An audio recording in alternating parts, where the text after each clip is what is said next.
Hello everyone, welcome to my channel NCERT and CBSE by Chopra's. आज हम मल्हार पुस्तक के पाठ 5 रहीम के दोहे पढ़ेंगे। इससे पहले अगर आपने मेरा चैनल लाइक नहीं किया है या फिर सब्सक्राइब नहीं किया है तो प्लीज़ सब्सक्राइब कर लीजिए और अपने फ्रेंड्स के साथ इसको शेयर भी कीजिए। तो रहीम के दोहे, तो पहले हम कवि से परिचय कर लेते हैं। रहीम भक्ति काल के एक प्रसिद्ध कवि थे। ऐसा माना जाता था कि उनका जन्म 16वीं शताब्दी में हुआ था। उन्होंने नीति, भक्ति और प्रेम संबंधी रचनाएं की थी। उन्होंने अवधी और ब्रज भाषा दोनों में कविताएं लिखी हैं। तो रहीम जो कवि थे, अब्दुल रहीम खान खाना, वो जो थे वो 16वीं शताब्दी में उनका जन्म हुआ था और उन्होंने नीति, भक्ति और प्रेम के ऊपर बहुत सारी अपनी कविताएं लिखी। उनकी जो ये रचनाएं थी ये अवधी और ब्रज भाषा दोनों में लिखी गई थी। रहीम रामायण, महाभारत आदि प्रसिद्ध ग्रंथों के अच्छे जानकार थे। उनकी मृत्यु 17वीं शताब्दी में हुई थी और आज भी आम जनजीवन में उनके दोहे बहुत लोकप्रिय हैं। तो आजकल के जीवन में भी उनके जो दोहे हैं वो पूरे एप्लीकेबल हैं। रहीम के दोहे, तो मैं एक एक करके दोहा पढ़ती जाऊंगी और उसमें जो कठिन शब्द आएंगे और व्याख्या आएगी वो मैं आपसे बताती जाऊंगी। तो पहला दोहा है, रहीमन देखी बड़ेन को, लघु न दीजिए डारी, जहां काम आवे सुई, कहा करे तलवारी। तो रहीम जी क्या कह रहे हैं इस दोहे से? सबसे पहले हम कठिन शब्द देख लेते हैं कि बड़ेन का अर्थ है बड़ा। ये खड़ी बोली में बोले गए शब्द हैं, तो इसलिए इनको कविता का रूप देने के लिए इनको थोड़ा सा अशुद्ध रूप में प्रयोग किया गया है। लघु का अर्थ है छोटा और डारी का अर्थ है छोड़ना। डारी का अर्थ है छोड़ना, ठीक है। तो इसका क्या अर्थ है कि रहीम जी कहते हैं, रहीमन देखी बड़ेन को। तो रहीम जी कहते हैं कि बड़ों को देखकर हमें लघु, छोटों को नहीं छोड़ देना चाहिए या फिर छोटी चीज़ की उपेक्षा नहीं करनी चाहिए। अर्थात बड़ी चीज़ के होने पर किसी छोटी चीज़ को कम नहीं समझना चाहिए, क्योंकि जहाँ काम आवे सुई, जब छोटी चीज़ की ज़रूरत होती है तो वहाँ पर बड़ी चीज़ बेकार हो जाती है। जैसे कि अगर कपड़ा सिलने के लिए हमें किस चीज़ की ज़रूरत होती है? सुई की ज़रूरत होती है। वहाँ हम तलवार से काम नहीं चला सकते हैं।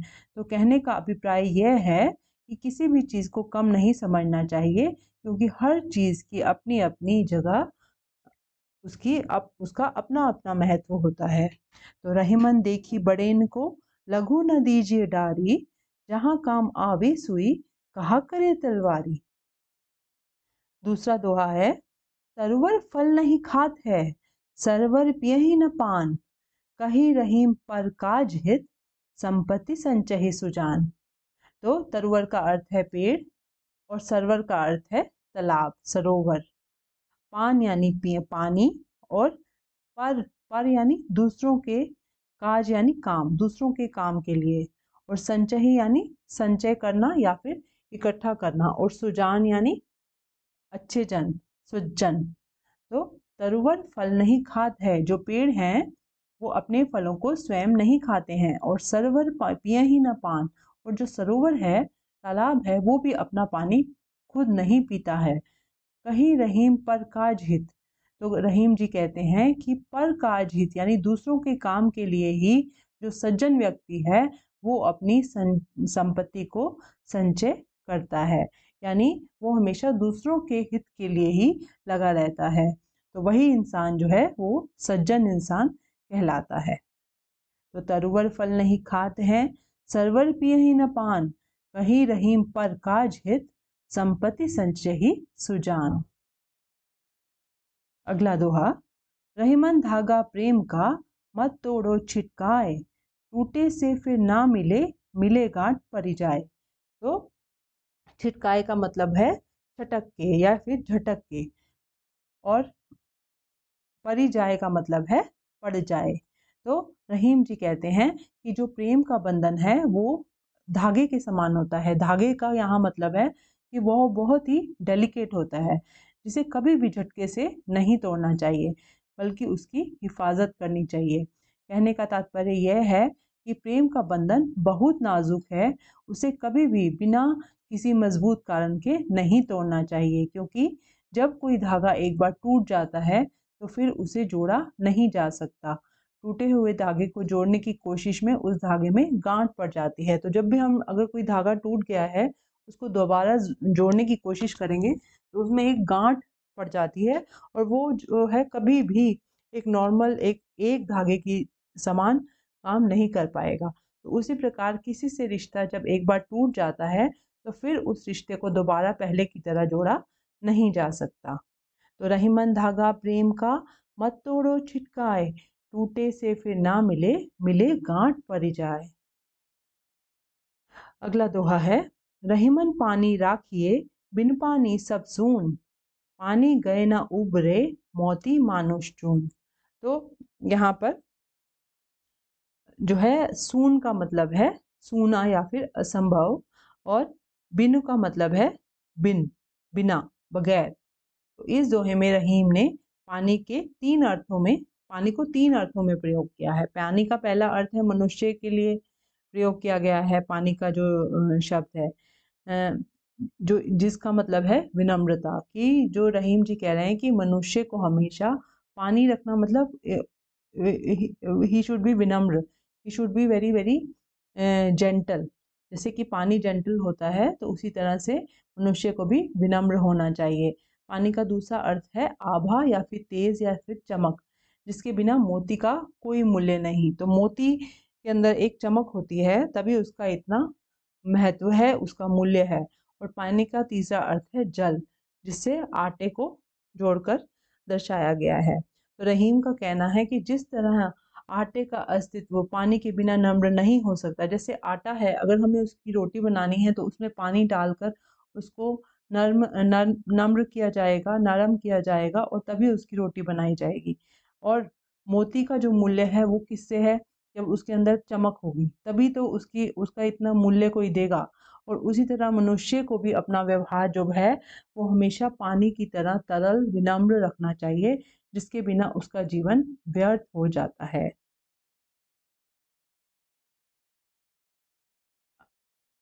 तो इस दोहे को एक बार फिर पढ़ेंगे। रहीमन पानी राखिए, बिन पानी सब सून, पानी गए न उबरे, मोती मानुष चून। अगला दोहा, रहीमन विपदा ह भली, जो थोड़े दिन होए, हित अनहित या जगत में, जानी परत सब कोय। तो यहाँ विपदा शब्द का अर्थ है विपत्ति।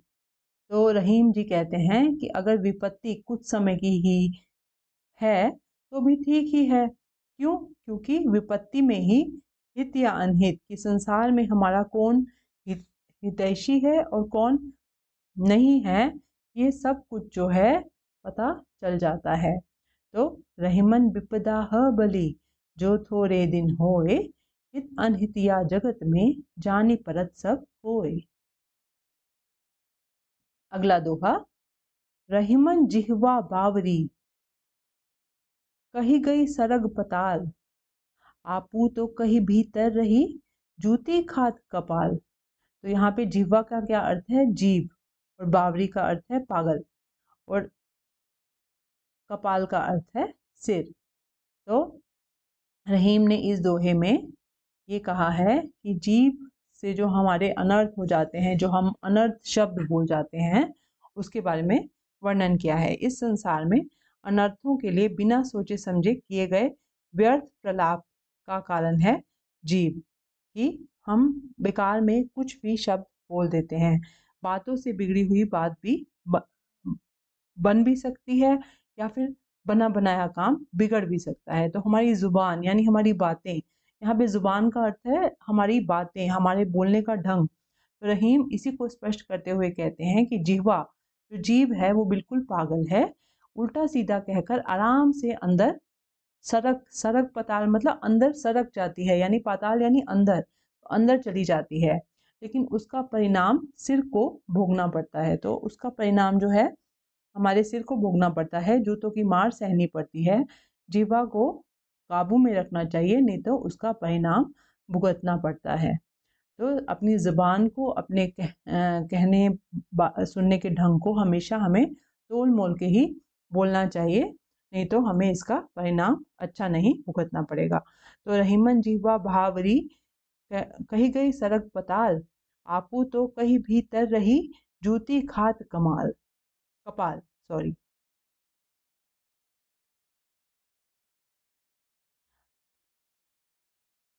अगला दोहा है, कही रहीम संपत्ति सगे।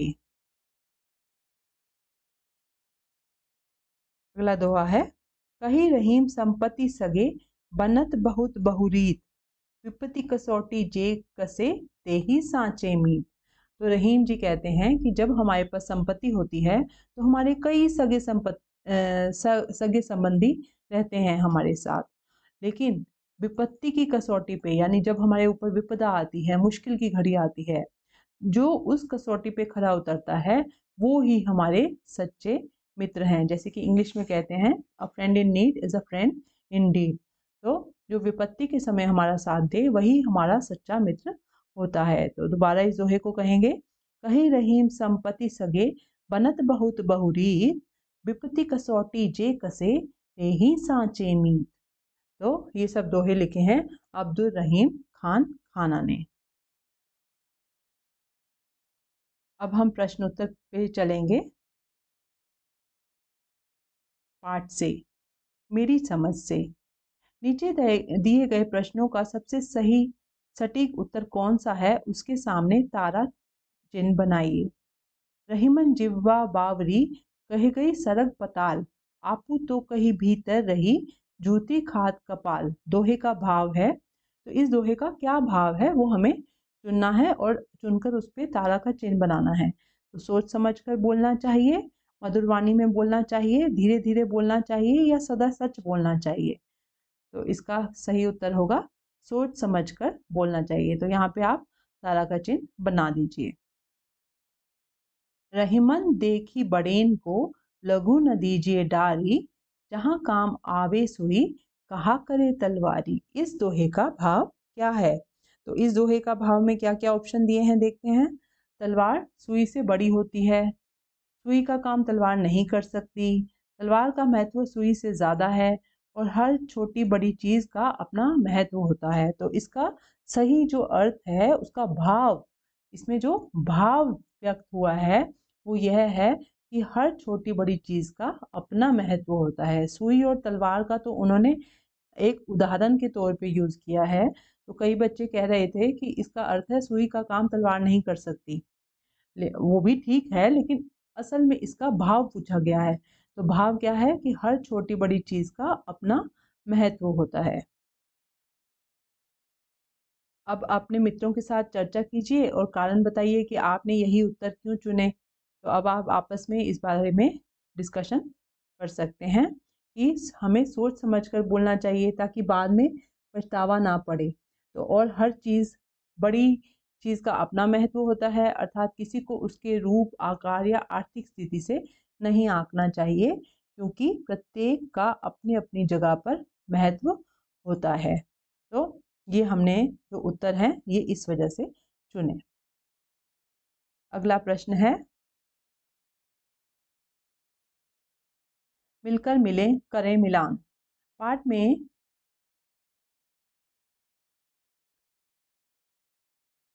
में से कुछ दोहे स्तंभ 1 में दिए गए हैं और उनके भाव स्तंभ 2 में दिए गए हैं। अपने समूह में इन पर चर्चा कीजिए और रेखा खींचकर सही भाव से मिलान कीजिए।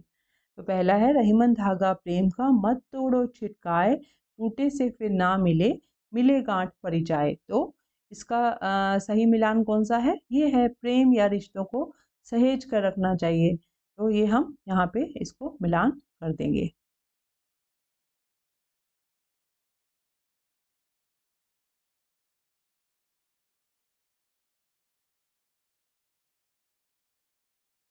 एक को 3 से मिलान कर देंगे। कही रहीम संपत्ति सगे, बनत बहुत बहुरीत, विपत्ति कसौटी जे कसे, ते ही सांचे मीत। तो इसका मतलब यही है कि जो सच्चे मित्र होते हैं वो विपत्ति या विपदा में ही में भी साथ रहते हैं। और तरुवर फल नहीं खात है, सरवर पियहि न पान, कही रहीम पर काज हित, संपत्ति संचय ही सुजान। तो इसका अर्थ है सज्जन परहित के लिए ही संपत्ति संचित करते हैं। अगला है पंक्तियों पर चर्चा। तो हम पंक्तियों पर चर्चा करेंगे। नीचे दिए गए दोहों पर समूह में चर्चा कीजिए और उनके अर्थ या भावार्थ अपनी लेखन पुस्तिका में लिखिए। तो ये मैंने कुछ उत्तर लिखे हैं, आप वीडियो को पॉज करके इनके उत्तर कॉपी कर सकते हैं और इसको अच्छे से समझ सकते हैं। तो रहीमन विपदा हु भली, जो थोड़े दिन होए, हित अनहित या जगत में जानी परत सब कोय। तो इसका अर्थ है कि थोड़े दिन की विपदा भी भली होती है, जो हमें यह बता देती है कि संसार में कौन हमारा हितैषी है और कौन अहितैषी है, अर्थात कौन हमारा मुश्किल में साथ देने वाला है और कौन नहीं। तो ये उत्तर आप लिख लीजिए। रहीमन नेक्स्ट करेंगे। रहीमन जिह्वा बावरी, कही गई सड़क पताल, आपू तो कहीं भीतर रही, जूती खाद कपाल। तो इसका हम भावार्थ लिखेंगे। रहीम दास जी का कहना है कि हमारी जीभ बिल्कुल बावरी अर्थात पागल जैसी होती है। यह कई बार ऐसा भी बोल देती है कि दिमाग को जूते खाने पड़ते हैं, अर्थात मनुष्य को पछताना पड़ता है। दिमाग को जूते खाने का मतलब है कि उसको पछताना पड़ सकता है। अगला प्रश्न है सोच विचार के लिए। दोहों को एक बार फिर पढ़िए और निम्नलिखित के बारे में पता लगाकर अपनी लेखन पुस्तिका में लिखिए। तो प्रश्न एक है, रहीमन धागा प्रेम का मत तोड़ो छिटकाए, टूटे से फिर ना मिले, मिले गांठ पड़ जाए। तो इसका अगर हम पता करें तो इस दोहे में मिले के स्थान पर जुड़े और छिटकाए के स्थान पर चटकाए शब्द का प्रयोग भी लोगों में प्रचलित है। यहाँ पे हम मत तोड़ो चटकाए भी बोल सकते हैं और इसी तरह से मिले के स्थान पर जुड़े गांठ पड़ जाए भी बोल सकते हैं। ये फिर कैसा हो जाएगा दोहा, रहीमन धागा प्रेम का मत तोड़ो चटकाए, टूटे से फिर ना जुड़े, जुड़े गांठ पड़ जाए। ओके, तो डारी की जगह हमने जुड़े यूज किया है और छिटकाए की जगह नहीं, मिले की जगह जुड़े यूज किया है और छिटकाए की जगह चटकाए को प्रयोग किया है। इसी प्रकार जो पहला दोहा है कौन सा है, लघु रहीमन देखन देखी बड़ेन को, लघु न दीजिए डारी, जहां काम आवे सुई, कहा करे तलवारी। तो इस दोहे में क्या है, ये जो दोहा है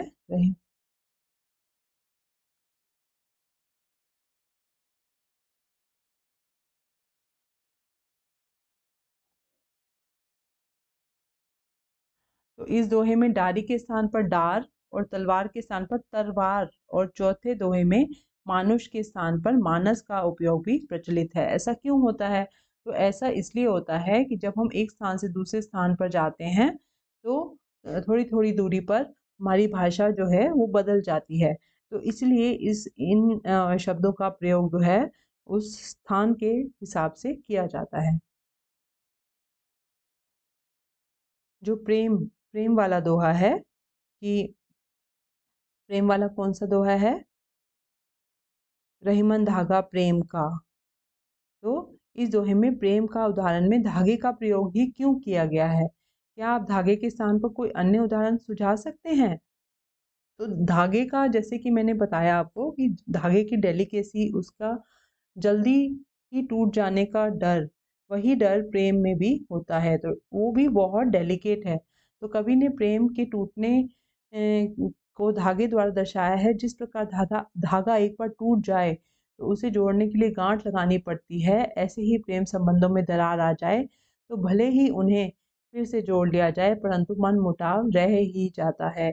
इसलिए हमें अन्य उदाहरणों से भी हम इसको समझा सकते हैं, जैसे कि नदी के जल से एक लोटा पानी ले लिया जाए तो दोबारा उसे अपनी सहोदर बूंदों के साथ नहीं मिलाया जा सकता। ऐसे ही किसी से संबंध अगर टूट जाए तो दोबारा वैसे नहीं बन पाते हैं। इसी तरीके से एक टूटे हुए लकड़ी के डंडे को प्रयत्न करके भी जो है हम उसका प्रयोग वैसे ही नहीं कर सकते हैं जैसे कि हमने पहले एक डंडे को किया था, तो हम उसको कभी भी उसी प्रकार से जोड़ नहीं पाएंगे। और इसी प्रकार से कपड़े का उदाहरण है कि अगर एक कपड़ा फट जाता है और जितना मर्जी उसको सिल लिया जाए, लेकिन उसका जो फटे होने का एहसास है वो हमें खटकता ही रहता है। प्रश्न 2, तरुवर फल नहीं खात है सरवर पियहि न पान, कही रहीम पर काज हित संपत्ति संचहि सुजान। इस दोहे में प्रकृति के माध्यम से मनुष्य के किस मानवीय गुण की बात की गई है? प्रकृति से हम और क्या क्या सीख सकते हैं?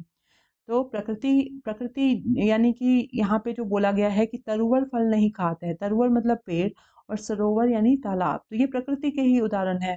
तो प्रकृति के माध्यम से इस दोहे में मनुष्य के इस मानवीय गुण की बात की गई है कि जैसे पेड़ अपने फल नहीं खाते हैं, सरोवर अपना जल ग्रहण नहीं करते हैं, ऐसे ही सज्जन धन का संचय स्वयं के लिए न करके दूसरों की भलाई के लिए करते हैं। प्रकृति से हम और गुण भी सीख सकते हैं, जैसे कि नदियों के जल की भांति निरंतर आगे बढ़ते रहना। जिस प्रकार तपती गर्मी से बचने के लिए वृक्ष छाया देते हैं, वैसे ही दूसरों के कठिन समय में हमें उनकी मदद करनी चाहिए। और फूलों से हम क्या सीख सकते हैं कि फूलों की भांति हमें हमेशा अपने कार्यों की सुगंध चारों ओर बिखरानी चाहिए। और सूरज से हम क्या सीख सकते हैं कि सूरज की भांति अच्छे कार्य करने पर अपना नाम जग में चमकाना चाहिए। चांद की चांदनी की ठंडी कला की भांति अपने विचारों से सबको प्रभावित करना चाहिए। पर्वतों की भांति अपने विचारों को दृढ़ रखना चाहिए और सागर की भांति हृदय को विशाल बनाना चाहिए। जीवन में अच्छी बुरी जिन भी घटनाओं का सामना हो, उन्हें गहराइयों से अपने अंदर समेटना चाहिए। तो प्रकृति में जैसे कि नदियाँ, तपती गर्मी, फूलों तपती गर्मी से जो वृक्ष बचाते हैं, फूल, सूरज, ऐसे ही चांद की चांदनी, पर्वत और सागर, ये सब प्रकृति के ही पार्ट हैं। तो जो जैसे ये लोग भी, ये चीज़ें भी, प्रकृति की ये चीज़ें भी हमेशा देती रहती हैं, हमेशा उनके अंदर देवीय गुण होते हैं, देने के गुण होते हैं। उसी प्रकार हमें भी जो है हमेशा अपने समाज को कुछ ना कुछ देते रहना चाहिए। शब्दों की बात, हमने शब्दों के लिए के नए नए रूप जाने और समझे। अब कुछ करके देखते हैं। तो शब्द संपदा, कविता में आए कुछ शब्द नीचे दिए गए हैं। इन शब्दों को अपनी मातृभाषा में क्या लिखते हैं, लिखिए। तो ये लोग आप अपनी अपनी मातृभाषा में लिख सकते हैं, हम सिंपल हिंदी में बात करेंगे। जैसे कि तरुवर, तरुवर को हम क्या कहेंगे, पेड़। इसी तरह से विपत्ति, विपत्ति को क्या कहेंगे, कष्ट या फिर विपत्ति भी कह सकते हैं। छिटकाए, छिटकाए यानी तोड़ना या फिर चटकना। सुजान, सुजान यानी सज्जन। सरवर यानी तालाब या फिर सरोवर। सांचे यानी सच्चे। और कपाल यानी दिमाग या फिर सिर। तो जो अलग जगह के प्रांतों के विद्यार्थी हैं, वो अपनी मातृभाषा में ये सब शब्द लिख सकते हैं। अब है शब्द अनेक। शब्द एक, अर्थ अनेक। रहीमन पानी राखिए, बिनु पानी सब सून, पानी गए न उबरे मोती मानुष चून। तो इस दोहे में पानी शब्द के तीन अर्थ हैं, सम्मान, जल और चमक। तो इसी प्रकार कुछ शब्द नीचे दिए गए हैं, आप भी इन शब्दों के तीन तीन अर्थ लिखिए। आप इस कार्य में शब्दकोश यानी डिक्शनरी, इंटरनेट या फिर शिक्षक या अभिभावकों की सहायता ले सकते हैं। तो कल, कल शब्द का क्या अर्थ है? कल शब्द के तीन अलग अलग अर्थ बताने हैं। तो कल शब्द का क्या अर्थ हो सकता है? आने वाला कल भी हो सकता है, चैन या शांति भी हो सकता है, और ऊर्जा या फिर मशीन भी हो सकती है, और बीता हुआ कल भी हो सकता है। तो कल शब्द के इतने अर्थ हो सकते हैं। इसी तरीके से पत्र, पत्र यानी पत्ता हो सकता है, चिट्ठी हो सकती है, या फिर एक दल या ग्रुप को भी पत्र कहते हैं। इसी तरीके से कर, कर का क्या है? हाथ है, टैक्स है, और किरण है। ठीक है। फल, फल का क्या अर्थ हो सकता है? परिणाम हो सकता है, खाने वाला फल हो सकता है, या फिर हल का अग्रभाग यानी कंक्लूजन। तो ये सब भी फल हो सकते हैं। पाठ से आगे आपकी बात।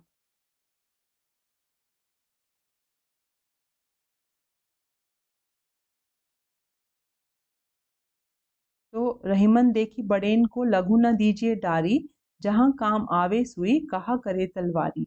तो इस दोहे का भाव है, ना कोई बड़ा और ना ही कोई छोटा है, सबके अपने अपने काम हैं, सबकी अपनी अपनी उपयोगिता और महत्ता है। चाहे हाथी हो या चींटी, तलवार हो या सुई, सबके अपने अपने आकार प्रकार हैं और सबकी अपनी अपनी उपयोगिता और महत्व है। सिलाई का काम सुई से ही किया जा सकता है, तलवार से नहीं। सुई जोड़ने का काम करती है, जबकि तलवार काटने का। कोई वस्तु हो या व्यक्ति, छोटा हो या बड़ा, सबका सम्मान करना चाहिए। तो अभी हमें इस दोहे और भावार्थ को पढ़ के हमें ये प्रश्न पूछा गया है कि अपने मनपसंद दोहे को इस तरह की शैली में अपने शब्दों में लिखिए। दोहा पाठ से या पाठ के बाहर का हो सकता है।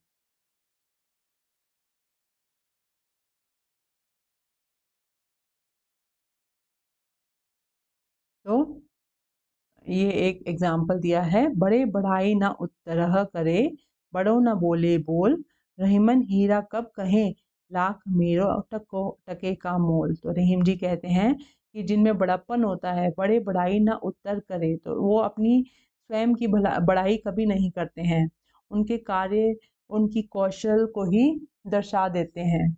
तो जैसे हीरा का कितना भी बहुमूल्य क्यों ना हो, लेकिन वह अपने मुंह से यह नहीं बताता है कि मैं कितने का हूँ।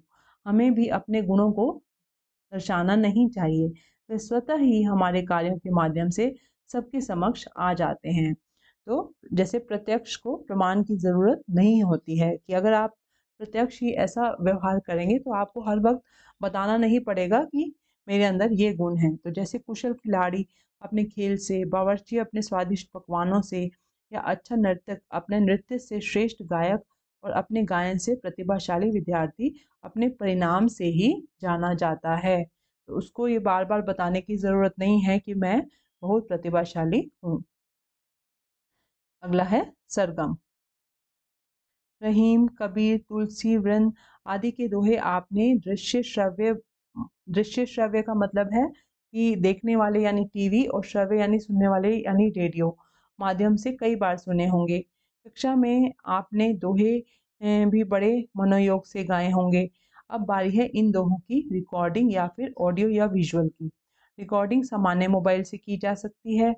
इन्हें अपने दोस्तों के साथ समूह में या अकेले गा सकते हैं। यदि संभव हो तो वाद्य यंत्रों के साथ भी गायन करें। रिकॉर्डिंग के बाद दोहे स्वयं भी सुने और लोगों को भी सुनाएं। तो जो भी दोहा होता है उसका एक लय में ही गाया या फिर बोला जाता है, बिना लय के उसका मतलब चेंज हो जाता है। तो तभी इसमें जो है इवन खड़ी बोली का भी इस्तेमाल किया जाता है, ताकि वो लय जो है वो मेंटेन रहे। तो आप लोग भी ऐसे ही इसको बोल बोल के प्रैक्टिस कर सकते हैं, रिकॉर्डिंग कर सकते हैं। तो रहीम, रंद, कबीर, तुलसी, बिहारी आदि के दोहे आज भी जनजीवन में लोकप्रिय हैं। दोहे का प्रयोग लोग अपनी बात पर विशेष ध्यान दिलाने के लिए करते हैं। जब दोहे समाज में इतने लोकप्रिय हैं तो क्यों ना इन दोहों को एकत्र करें और एक अंताक्षरी खेलें। तो आप दोहों से एक अंताक्षरी भी खेल सकते हैं। अपने समूह मिलकर दोहे एकत्र कीजिए। इस कार्य में आप इंटरनेट पुस्तकालय, अपने शिक्षकों या अभिभावकों की सहायता भी ले सकते हैं। अगला है आज की पहेली। दो अक्षर का मेरा नाम, आता हूँ खाने के काम, उल्टा होकर नाच जाऊं, नाच दिखाऊं, मैं क्यों अपना नाम बताऊं। तो इसका उत्तर क्या होगा? इसके ऊपर मैं एक शॉर्ट भी बनाने वाली हूँ, तो वो भी आप देख सकते हैं। इसका जब मैं बना दूंगी तो उसका लिंक मैं इसके डिस्क्रिप्शन बॉक्स में वीडियो में डाल दूंगी। तो इसका दो अक्षर का मेरा नाम, आता हूँ खाने के काम, उल्टा होकर नाच दिखाऊं, मैं क्यों अपना नाम बताऊं। तो इसका उत्तर है चना। जैसे कि जो चना है वो दो अक्षर का है और वो खाने के काम आता है, और अगर इसको उल्टा कर दें तो क्या बन जाता है? नाच। तो इसका उत्तर है चना। दूसरा है, एक किले के दो ही द्वार, उनमें सैनिक लकड़ीदार, टकराए जब दीवारों से, जल उठे सारा संसार। तो इसका उत्तर है माचिस। कि एक माचिस, एक जो किला है, किला मतलब मैच बॉक्स, और उसके अंदर जो है सैनिक यानी जो उसकी जो लकड़ियां हैं, माचिस की तीलियां, वो उनको सैनिक बोला गया है। और जब वो किले की दीवारों से टकराएंगी तो सारे संसार को जला देंगी। तो इसका अर्थ है माचिस। खोजबीन के लिए रहीम के कुछ अन्य दोहे पुस्तकालय या इंटरनेट की सहायता से देखें, पढ़ें व समझें। तो बच्चों, इसी के साथ हमारा ये चैप्टर रहीम के दोहे ख़त्म हो गया है। अगर आपको ये वीडियो अच्छा लगा है तो प्लीज़ लाइक कीजिए और अपने फ्रेंड्स के साथ इसको शेयर कीजिए, अपनी फैमिली के साथ शेयर कीजिए और मेरे चैनल को सब्सक्राइब कीजिए ताकि आपको मेरे आने वाले अगले वीडियोस का नोटिफिकेशन मिलता रहे और मुझे भी एक मोटिवेशन मिलता रहे कि आपको मेरे वीडियोस पसंद आ रहे हैं। Till then, thank you and happy learning.